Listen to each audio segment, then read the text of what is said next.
What's up guys, welcome back to the channel. This week I'm back for a new video and this time I have Dax J and his raw and dub techno. Thank you for supporting the channel by commenting, liking and subscribing. Before we start, you can check the project file in the link in the description, and now let's get into it.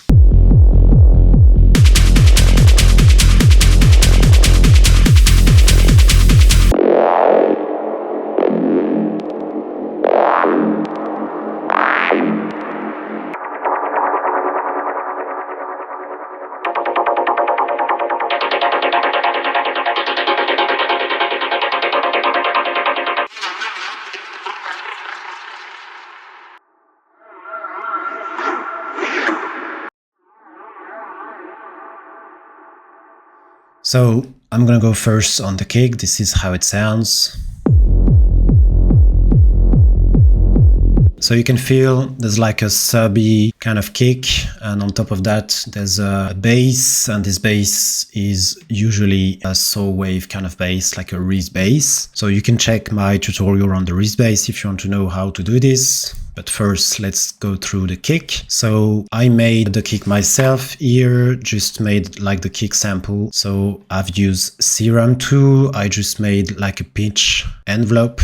So to do that, I have the oscillator A, which is basically a sine wave. You can also just draw a few harmonics on this one. So you can go here and just create some few harmonics or play with the position if you take the analog BD sine and the sine. And then you're gonna use a pitch envelope here. So LFO1 is on the coarse pitch of the oscillator A. And then you're gonna also play here with the volume to create the fade. And then you can just record here the kick, and this is how it is. So I'm just here cutting a bit of the mud that you usually have, and here, so this is the pitch. This is basically what you have on kick 2. You can play here with this to create the fade. And this is how you're going to make your kick. So then I just render this to audio. I can use the faders to make something shorter like this. I can play also with the pitch here if I want something more clicky. And then I'm just gonna process it. So here you can find the sample that I've made, which is the kick punch. Here I'm just distorting it to create more harmonics. And here I just want that lower mids and lower parts, because this is usually what Dax J is doing. And I'm just adding a knock here with the 909 kick from Ableton, just to add a bit of punch. I have like another EQ. It's really to cut the boxiness here that you don't want. So it's usually at 600, 800 Hertz. And this is going to be my punch. Then I'm gonna have my bass. And for the bass, I have divided this in two parts. So this is going to be my lower bass. So I'm using the patch Reese Bass 5 that I did for my tutorial. And here I just change a bit the cutoff, the drive on the filter. So you can play around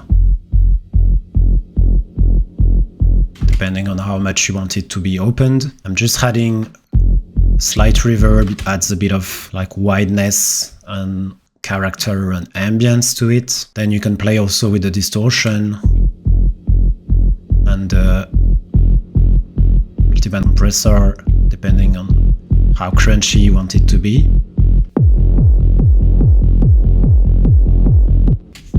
And this is going to be just like an offbeat kind of bass. And you can play here with the attack so that it gently opens and creates the groove. Here it's really focused on the bass, but here you're gonna make something in the lower mids that moves more. And to do that, first I do like a full bar, and it's gonna move every 2 bars. And here you can play with the envelope and with the rate. depending on how much you want it to move. And you can play here with the cutoff to choose if you want it to be opened. And then I'm creating a phaser or flanger movement and a doubler movement. So the click is just that it's happening here, but you don't have it here. And then just I'm sidechaining the bass. I'm keeping like the mids here to be continuous. And all together it's gonna sound like this. And I'm of course going to compress it. Here it's a bit weak, but creating with the OTT something way more compressed, and again with some drive here. And then you can play. You can also automate if you want the cutoff here and open it.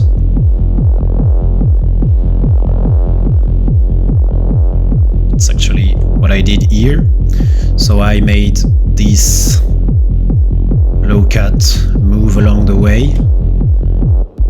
So steady at the beginning, then it opens up and then it moves quite randomly. It's better if you make it randomly because it's gonna feel less robotic and it's gonna be more pleasing to the ear. So just for the bass, it's just two saw waves that are detuned, like -15, +15 here, and then it's just compression and lots of distortion. Everything is grouped together, it's compressed together, and it's gonna be your kick bass. I just had here a tom groove, so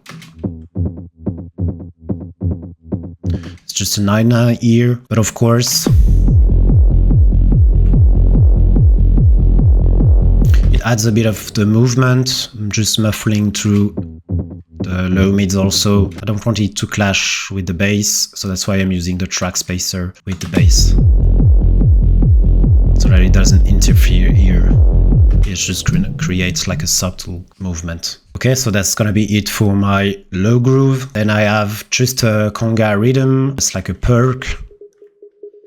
You can find these in his latest album. There's some percs underneath, and what I do here is just a Conga with a random velocity movement from the snake device. I'm creating like a slight delay and reverb with that tool, compressing it, distorting it, and then sidechaining. And I'm gonna open it up.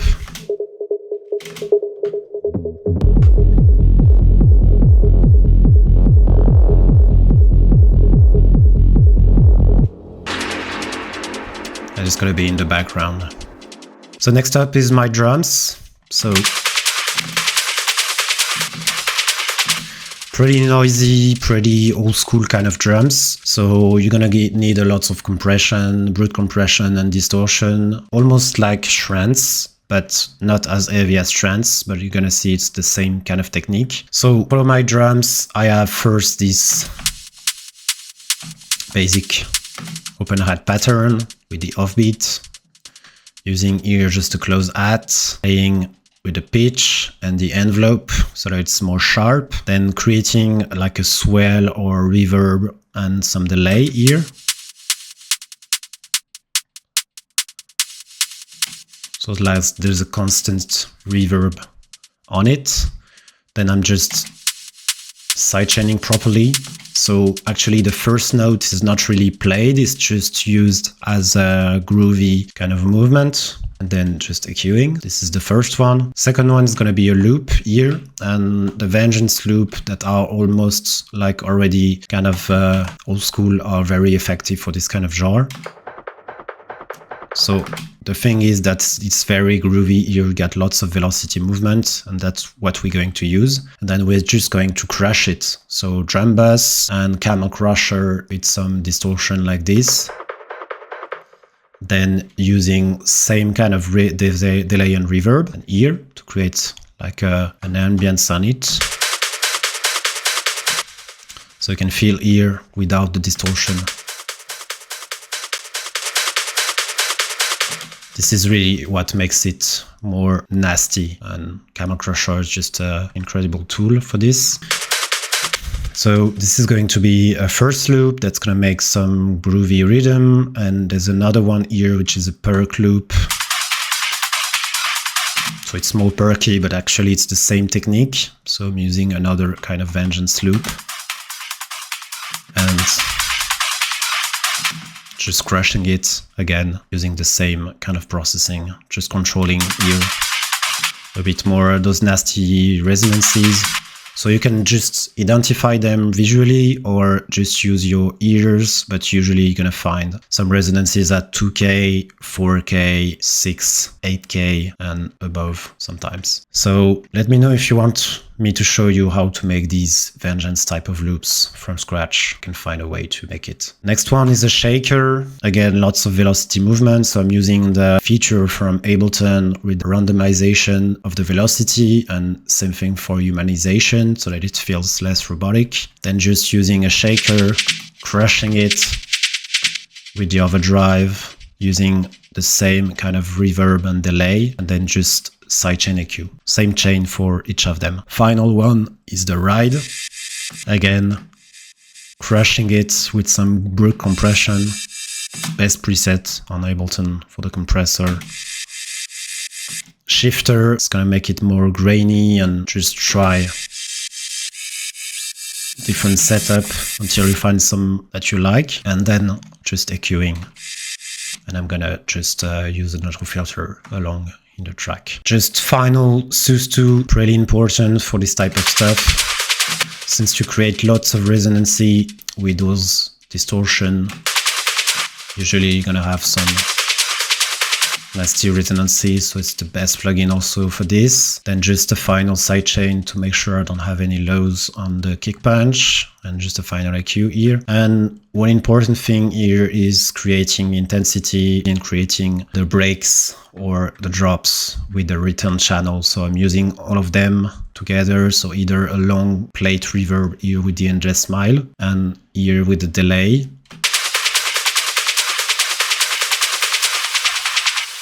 So it's really nice to use them as a return channel and not just put them here. So you can create on the go during the arrangement process your effects. And this is going to be it for my drums. And next we're gonna go through all the leads and the harmonics stuff. So I'm gonna have first the Reese spray, or at least I called it like that.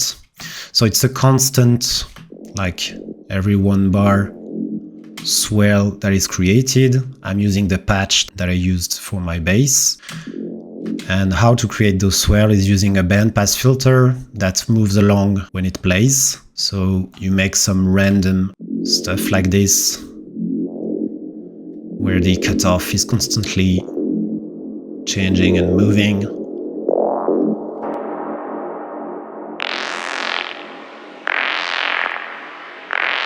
And at the drop you make it even more crispy, and then it's just the same processing. So the movement is created from phaser, flanger, doubler or whatever, and by this constant moving of the cutoff. And then it's just every bar, it's the root note of the track. Then I have a dub kind of pattern. Again, it's some kind of sprays or swell that are being played. I'm just using another note, and I'm using like every bar. And again, I'm creating something that moves constantly because I change the attack. I change the cutoff. And I can also change the resonancy if I want. So here it's the chord dub keys. It's a preset from Ableton, and inside of it you can see how to make those chords. Actually, dub chords, it's always the same. It's like a minor type of chord. I use also the LFO so that the filter cutoff is always moving when it's playing. So instead of creating that rhythm randomly, you can also use an LFO, and you can actually use another preset that is random. It's going to change randomly the cutoff. Then it's all these kind of plugins to make the thing move. So phaser, lots of delay or lots of reverb.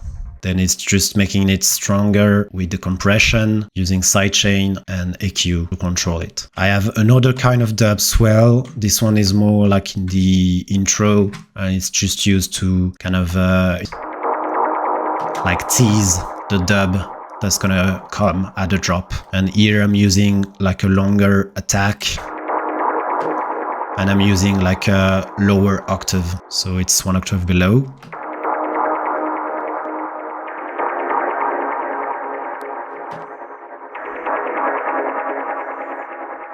And then it's just the same Ableton preset, but here I'm changing one parameter. I use an autopan to create those swell like this.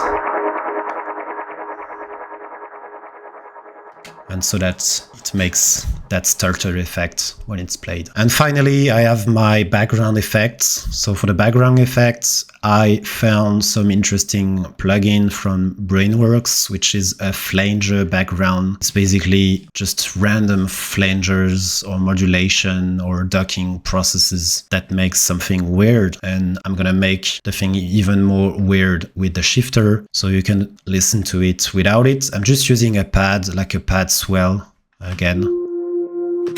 Just a random preset from Serum 2, so you can find it here if you want it, Ghost Voice. But basically any preset will work. Then I'm gonna shift it to make something weird and off-key. And this phaser, flanger, along with this one, it's just gonna create like this weird texture. And then I'm just gonna and open it, and then I'm just playing random notes. So I made 3 different like random things in the background. I try to use them not at the same times, or having like longer, shorter notes at different times in the track. So this one is made out of a synth. And then I have this one. I'm using the same kind of preset from Brainworx. But this time I use a Foley, and then it's just the same thing. And here, another preset, random flangers that I found in my plugins with another Foley and longer kind of notes. And you can try also different chorus pitch. So for instance, could have gone with this one. So as you can see, I think Dax J is using lots of these flangers. It's gonna create something very weird in the background, but also like a bit deep and something emotional with it. And I think this is an interesting technique to find some background stuff. And that's pretty much it for this track, guys. So I hope you like it. Tell me what you think in the comments, and I see you in the next one. Ciao, guys.